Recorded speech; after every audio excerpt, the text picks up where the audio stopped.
Are you looking to buy a property on Vancouver Island or in the Comox Valley and you're thinking about doing a short-term rental business? Well, this is the video you won't want to miss. So many of our clients are coming from the Lower Mainland, Alberta, Toronto, and they keep asking, do you have property with rental opportunity? Be it an extra suite, be it a basement apartment, be it a carriage house.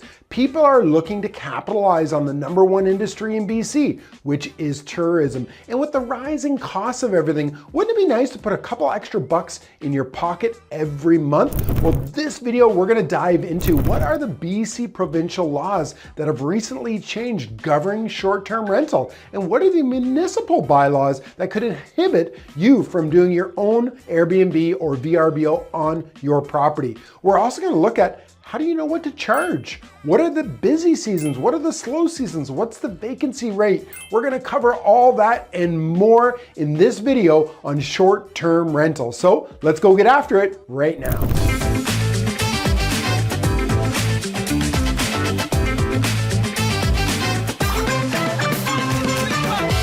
If it's your first time to the channel, you'll want to click on that subscribe button down below and tap the bell so you'll be the first to get real estate information about the Comox Valley and North Vancouver Island area.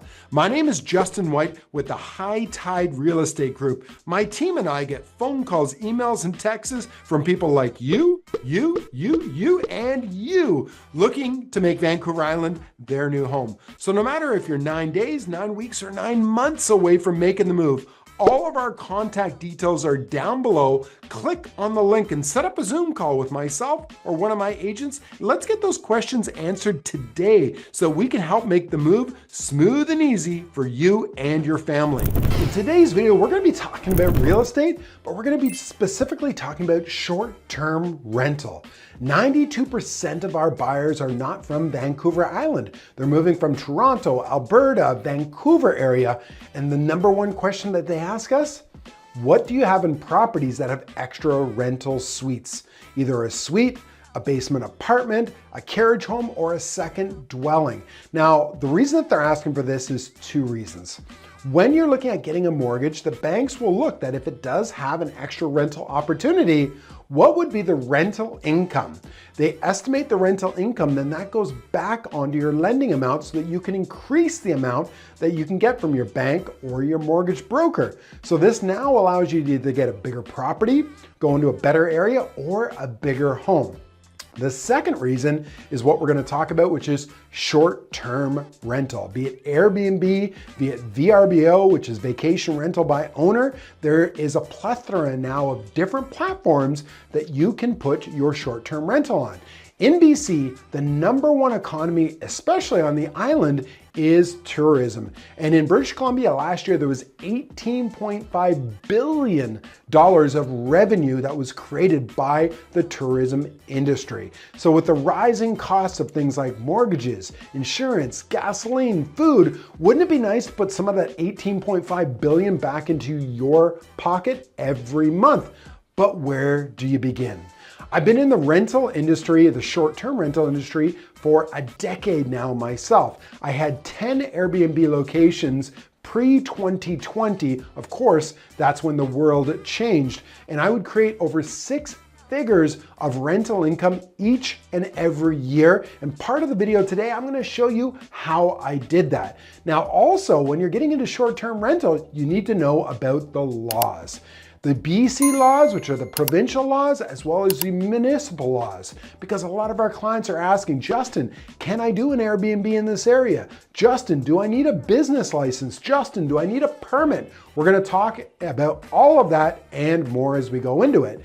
And when we talk about short-term rental business, how do you know what you're gonna charge? Right? I'm gonna show you, if you stick around to the end of this video, I'm gonna show you the website that I used every time before I bought a property to know how much was my competition charging, what were the 10 top short-term rentals in the area, and B, what was the occupancy rate, meaning what was the percentage amount of the time or the month of the year that it was booked, because you need to also calculate how much you're gonna make off of this. Is it ideal to do a short-term rental, or should I be looking at a long-term rental? And finally, what we're gonna do today, I'm gonna take you inside the computer And I'm gonna show you an interactive map where it is gonna show you where Airbnb or short-term rentals are allowed in the Comox Valley and North Vancouver Island area. And also, what are the exceptions? What are those loopholes? What are those reasons that maybe you can do a short-term rental and not have to live there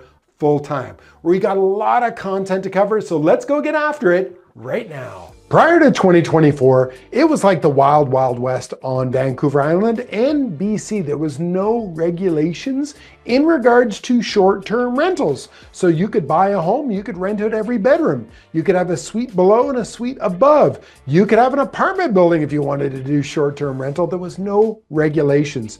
So why did things change? Well, it came into effect May of 2024. What happened is there was a shortage of available housing. And in fact, they estimated 16,000 entire homes in BC were not lived in full time, but were used for short-term rental. So the BC government tried to come up with a way that they could first create affordable housing.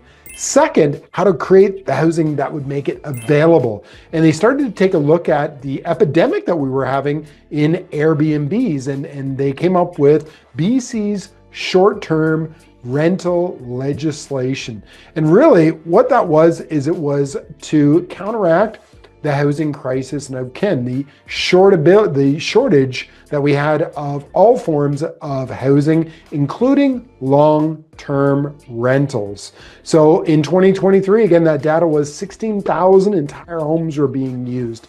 So many of the local municipal governments were trying to figure out how to regulate it, but there was no law. And I'm going to show you the numbers that I was producing prior to 2024 and how much I was doing. And there was no business regulation. There were no business license, although you did want to claim that on your personal income tax because it was income coming in. So as long as you're reporting to the CRA and you were paying your taxes on it, hey, you could do whatever you wanted, but that is no longer. So the purpose of this act was to return short-term rental units to a long-term housing market, as well to give those local governments stronger tools to enforce short-term rental bylaws and to establish a new provincial role in the regulation of the short-term rentals. We're going to talk a lot more about that. Now, the act did not apply to people that were running hotels, motels, anyone that was on First Nation reserve land, or if you had a 99-year lease on reserve land, or if you had things like, tiny homes that were on wheels or RVs or a vehicle, nor temporary shelters or anything like tents. I've even seen tree forts that were used. Now, as we go through, this was already starting to be talked about in 2023 to get the legislation ready and to get the fines in place. And then in May 1st, 2024, that's where it all changed. What happened is it is your principal primary residence that has to be at that location in order for you to do a short-term rental. So what does that mean? Again, just like it states, primary principal residence. That means the area that your bills go to in your name for hydro or gas. The home has to be in your name. You can't rent it and then re-rent it, sublease it back out as a short-term rental. You also have to have your driver's license and identification going to that specific address. That's where you have to spend the primary amount of your time. Also, you had to get a business license so that it was registered. This all happened as of May the 1st, 2024. Now, since then, the government is now okay, people aren't all complying, so we need to come up with how do we shift that now that we're in 2025. So what they're going to be doing is the provincial registry is going to be launching required platforms, meaning Airbnb, vacation rental by owner, Expedia, to remove listings that don't have valid provincial registry numbers. So they're making it much like having a driver's license where you need to have that registry for that rental. So now it's on the onus of Airbnb and the other platforms to make sure that the people that are uploading to their site, putting listings on, have the proper provincial licensing and municipal business license in place. So if you're thinking of starting a short-term rental or you're buying a property where you intend to do this, the number one thing that you'd want to do is double check with the municipal government. Here in Courtenay, it'd be City of Courtenay. In Cumberland, it'd be the town of Cumberland. In Comox, it's the town of Comox. Or if you're outside of that area, it's going to be the CVRD, which is the Comox Valley Regional District. And we're going to show you in a moment a map that you'll be able to use that's put out by the BC government. It's online. And that way you're going to be able to see, do you fall into that criteria of having to have it as your primary residence, or do you not need to live there and you're still approved to do Airbnb or short-term rental? This is an article from the Vancouver Sun, just to give you an idea of how they're going to be cracking down on this. Right now, the BC government reports that there's a minimum of 1,500 illegal short-term rentals in BC that are going to be targeted as registry gets set to launch here in 2025. So a lot of these condominiums that are on Airbnb where they're not a primary residency, most of the users, meaning the people that are the actual guests that are staying there, have no idea of what the provincial or municipal laws are. They're just going along the regular tourist business. They're online. They go, hey, I'm going to go stay in Vancouver or on Vancouver Island. I'm just going to go to Airbnb. They go in, they see the listing. They think they're doing the right thing, not even knowing laws are being broken. So a lot of these condo high-rise buildings are now doing what you see here. They're actually putting logos on the front entry doors that say Airbnb with a big cross through it. So giving awareness to all of the owners in the building that this isn't allowed, tolerated, or by law, but also to the guests that are coming there. So what they're going to be doing is they're setting out a task force in these different areas to track down on illegal short-term rentals. Now, what does that cost you? Now, we want to make sure that we keep you out of Airbnb jail because these fines are very hefty and they're set out by the provincial government. So we're going to go back to their site now. Increased fines and tickets. So there's two different types of fines. If you decide to cross the line, you've got to answer to both provincial fines and municipal fines. Now, the provincial fines can be up to $5,000 per day, up to a maximum of $50,000. So you do the math, $5,000 a day. If you've got a 10-day rental, $50,000. So instantly you are fined. And if you do not pay that fine, it is going to be attached to your property taxes for the end of that property tax year. And if you don't pay that, your assets and your property can be seized by the provincial government. Now this can be increased at any time. Think of this as well. You're not just going to be fined up to $50,000. Overnight, you're going to have to close down your Airbnb business. Airbnb will kick you off their platform or vacation rental by owner, and you'll have no income coming in. So that is your first set of fines. The second set of fines can be the municipal local government. Now, again, that's set up by the bylaw enforcement ticket regulation. So for example, in the city of Vancouver, it can be anywhere from $1,000 to $3,000 per infraction per day with no ceiling cap. So let's just say you decided that you got a warning from the city of Vancouver and you said, you know what, I'm just going to keep going and do my short-term rental. They can go, okay, great, $3,000 a day up to whatever they want. So if you keep doing it a month, it's $90,000. And again, this will get attached to your property tax, which is attached to the property. So even if you decide to sell the property, that amount outstanding will have to be settled before Land Title Registry can transfer that title from your name to someone else's. Now, in other areas, the fines are up to that municipal government. So if you look at Courtenay, Campbell River, or Comox, can be different fines. This is just as an example. So disclaimer, contact your local licensed real estate agent like myself who lives in the area. Start having the discussions about what are the municipal laws and do your due diligence and your research before intending to set up your short-term rental. As we've discussed, with the BC regulation law, You have to have your primary residence on the property, meaning you have to live there, and you could rent out a suite above a garage. If you have an extra bedroom inside of your home, if you've got a basement suite, if you've got a carriage home, or even if you've got a secondary dwelling, as long as that's your primary residence, you can operate an Airbnb business. And of course, you have your valid business license, which is displayed.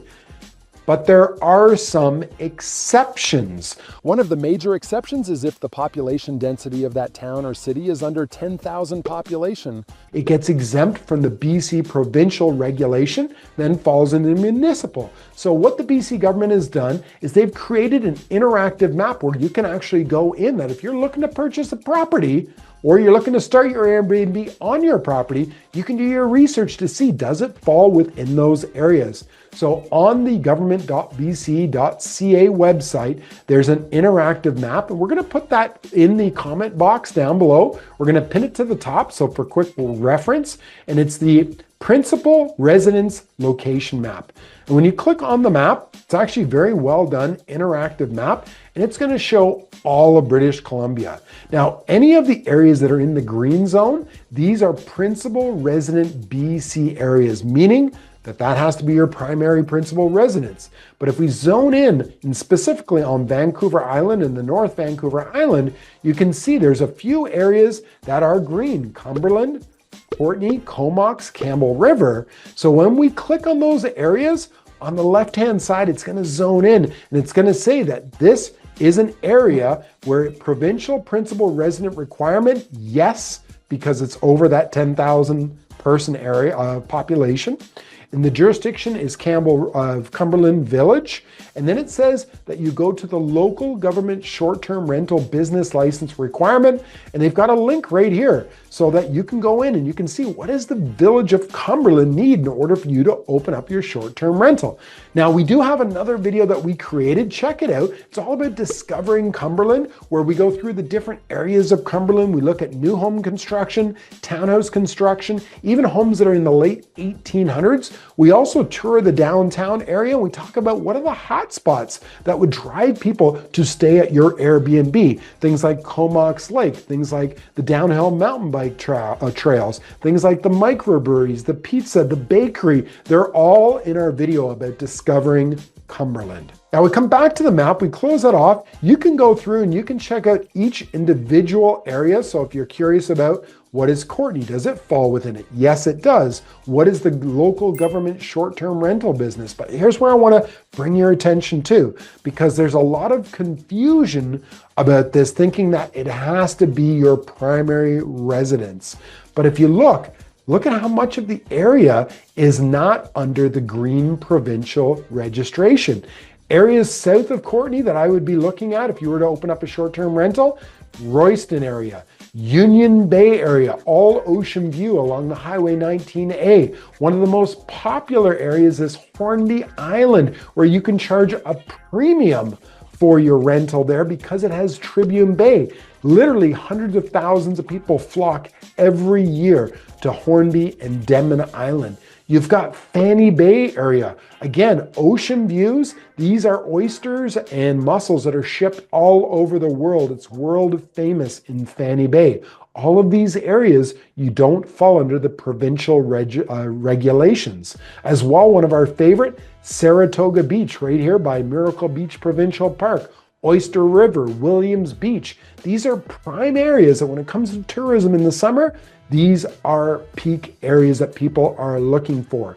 As well as people don't just want to be by the ocean, they want to actually have an experience. One of our clients bought property here in Merville, and they've got a farm with horses and chickens, and they've created a farm Airbnb where people can go and stay there, and it's just like they're living in the farm. It's great for kids and seeing the animals. So that's another option for you. So all the way from Shelter Point here, south of Campbell River, all the way down until Cape Lazo, these are all areas that do not fall under the BC provincial regulations, where it has to be your primary principal residence. So again, do your due diligence, check the map before looking to buy property if you intend to do short-term rentals. As I mentioned at the beginning of the video, I practice what I preach. I have over a decade of experience with Airbnb and vacation rental by owner. Now, things changed in 2020 as we had a world pandemic, and at that point there, I decided to take them off. But previous to that, you can see here, I was doing on average over $166,000 a year in rental income with Airbnb, not even including all of the rental income I did with VRBO, Vacation Rental by Owner, which is powered by Expedia, totaled over $200,000 in rental income. Now in 2020, when the pandemic broke out, funny thing is that we had hundreds of thousands in reservations. They were almost all canceled overnight. So these properties all went into long-term rental, and I have the properties still and I retain them. A lot of them I use for real estate clients that are moving to the area and they just need a home to stay at that's fully furnished for 2 or 3 months while we do our exploratory tours and find the property that's right for them and their family. If that's something you're interested, feel free to reach out to myself or one of my team members at High Tide Real Estate Group. All of our contact details are down below. Set up a Zoom call with me or one of my agents. Let's get those questions answered now so we can make that move smooth and easy for you and your family. Anytime I was about to purchase property for a new short-term rental, you need to do your due diligence, and I'm going to give that to you. I told you at the beginning of the video that if you stuck around to the end, I was going to show you a website that's going to help you not just start up your Airbnb business, but also determine what is it you're going to charge a night? What are you going to make a year? What is the occupancy permit? And that website is AirDNA. Just going to repeat that, airdna.co. And it's as easy as going into AirDNA and putting in your location that you're thinking of, which I'm going to put in Courtenay, BC.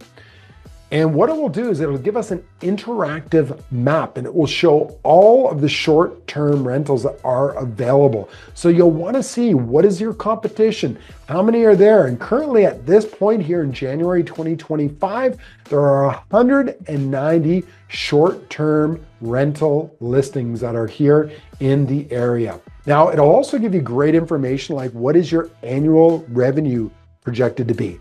Now it's stating right here, 24,500. Now that's always going to depend on, is it a 1-bedroom, 2-bedroom, 4-bedroom unit? Are you close to the ocean? Are you up the mountain? There's so many factors here that will dictate what your annual revenue will be. So just take this with a grain of salt. But when you actually move this in and you start to look, so what's great about this map is, as you can see, all the purple dots are active Airbnbs. So if you're looking to purchase, let's say in this West Courtenay area, you can just click on the dot. It's going to pull that up. You can double click and it's going to show you all of the photos in your neighborhood for that short-term rental. It's going to give you how many stars and what the ratings were. It's going to show you the details. It's also going to show you what the average daily rate is. Now on the Pro Edition, which I would highly recommend, it's the edition that I would always use before I bought a property or I was setting up a short-term rental. It's going to give you what the revenue potential, how many days are available, what the annual revenue is of this exact property, what the occupancy rate is. Why is that so important? Occupancy rate, if you know that your average is $100 per night, and you know that out of 365 days, it has a 70% average occupancy rate, that means that 70% of 365 days times 100, it'll tell you what your annual revenue should be projected to be at. Now, we're in a very interesting area here on Vancouver Island. And the reason being, in the Comox Valley, we have Mount Washington Ski Resort. So normally what will happen is your peak season is in June, July, and August, and then rolling into September. But here, what happens is Mount Washington opens up in December. So we get a second peak season that starts December, January, February, March, and then starts to slump off in April when Mount Washington starts to close and wrap up for the year. But then it gets slow for April, May, June, and then picks back up once the kids are off of school for that busy tourism time. So with that, you are only having a very short shoulder season, what they call the slower part of the year, and you're having more of a peak season. So when we talk about investment, that makes the Comox Valley a very attractive place to have a short-term rental. Now on that pro version, you're also going to get to see all the different listings, how many active listings. And then the other one I really like is the rental growth in the last 3 years. So you're going to see that in December the 2023, we had just under 200. And then what happens is every year in June, it peaks up. Why does it peak up in June? Because we have a lot of seasonal renters.